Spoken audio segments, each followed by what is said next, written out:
Bonjour, aujourd'hui, un nouveau livre de développement personnel.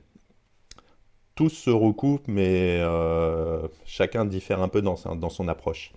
Donc on va voir les 5 blessures qui empêchent d'être soi-même, de Lise Bourbeau. Et on va le découper, il y a donc les 5 blessures, on va découper en description, le masque qui est associé et la guérison. Évidemment c'est un résumé, donc on n'aura pas tous les tenants, tous les aboutissants, mais ça vous donnera envie ou pas de lire le livre. Donc, c'est un ouvrage qui explore 5 blessures émotionnelles profondes que l'on développe au cours de sa vie. Selon Lise Bourbeau, ces blessures façonnent nos comportements et nos interactions avec les autres, influençant ainsi nos relations, nos choix et notre bien-être. Elle propose également des pistes de guérison, donc pour permettre de se libérer de ces blessures et retrouver une authenticité dans son rapport à soi et aux autres. Première blessure, la blessure de rejet. Cette blessure se manifeste souvent dès la petite enfance. Elle survient lorsqu'un enfant se sent rejeté par un parent ou une figure d'autorité. Ça crée un sentiment profond de ne pas être aimé ou de ne pas être accepté. Le masque associé est le fuyant. Le fuyant se sent indigné et essaye de disparaître pour éviter d'être blessé davantage. Il développe souvent des comportements d'évitement, cherchant à éviter l'intimité et les confrontations. Par peur de l'abandon, il peut se détacher des autres et même de lui-même. La guérison. L'acceptation de soi est cruciale pour soigner cette blessure. Reconnaître sa valeur et sa légitimité en tant qu'individu unique aide à diminuer l'impact du rejet. Les exercices d'affirmation de soi et de reconnaissance de ses qualités aident le fuyant à se reconnecter avec lui-même. Deuxièmement, la blessure d'abandon. La blessure d'abandon se crée généralement dans les premières années, souvent en raison d'un manque d'affection ou de présence émotionnelle d'un parent. Cette absence engendre chez la personne une peur de la solitude et un besoin constant de validation extérieure. Le masque associé est le dépendant. Les personnes avec cette blessure cherchent souvent la compagnie des autres pour éviter la solitude et peuvent avoir des difficultés à gérer les relations de manière équilibrée. Elles s'attachent facilement et dépendent des autres pour se sentir aimées et valables. La guérison. La guérison de la blessure d'abandon implique de cultiver une relation plus équilibrée avec soi-même également. Le dépendant doit apprendre à apprécier la solitude et à trouver la satisfaction en lui-même plutôt qu'à travers les autres. Les exercices d'autocompassion et de réflexion sur ses propres besoins sont recommandés. Troisièmement, la blessure d'humiliation. Cette blessure survient quand on se sent rabaissé, honteux ou jugé négativement par une figure importante, comme un parent, un enseignant. Cela peut résulter d'une éducation stricte ou de remarques répétitives dévalorisantes, conduisant à une profonde honte de soi. Le masque associé est le masochiste. Pour éviter d'être humilié à nouveau, la personne adopte un comportement masochiste en s'imposant des limitations. Elle peut se dénigrer elle-même et anticiper le jugement des autres en se culpabilisant. Elle peut même sacrifier son propre bien-être pour celui des autres afin de se rendre méritante de l'amour. La guérison. Le processus de guérison de cette blessure repose sur la reconquête de son estime de soi et apprendre à dire non, à défendre ses propres besoins et à se libérer des jugements externes. C'est essentiel. La bienveillance envers soi-même ainsi que le pardon des erreurs passées contribuent grandement à cette guérison. Quatrièmement, la blessure de trahison. Elle apparaît souvent quand un enfant se sent trahi par une personne en qui il avait confiance.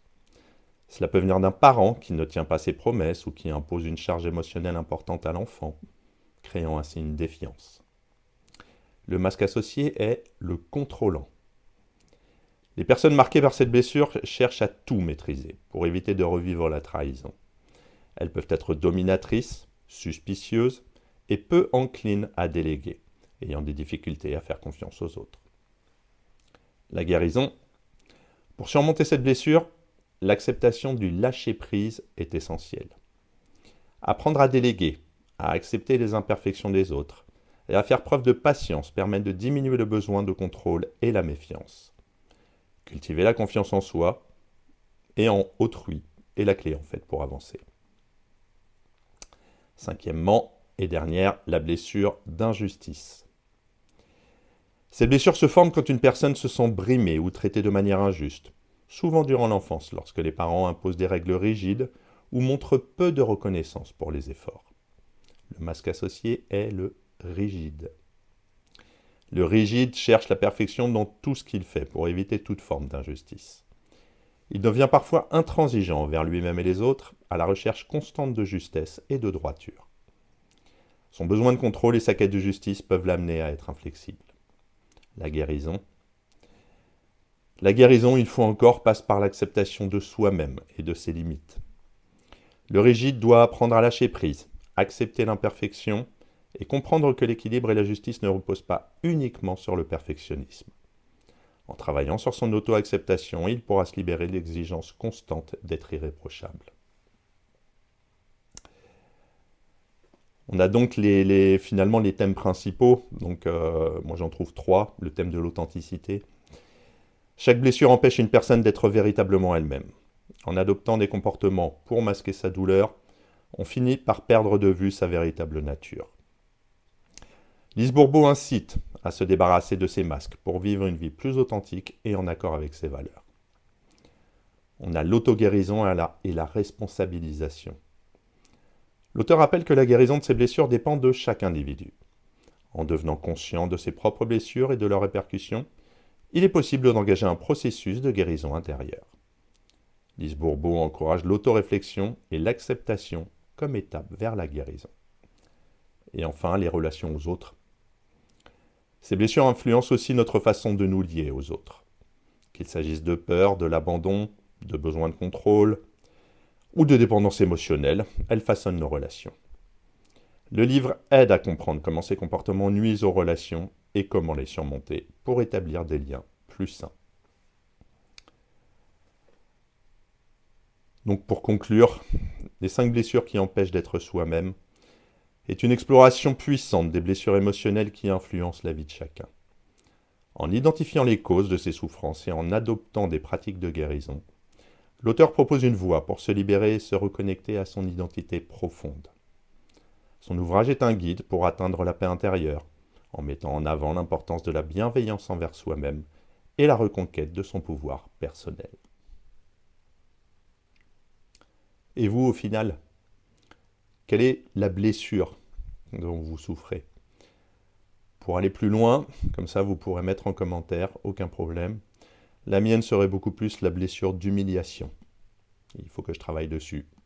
Maintenant, à vous de me dire. À bientôt.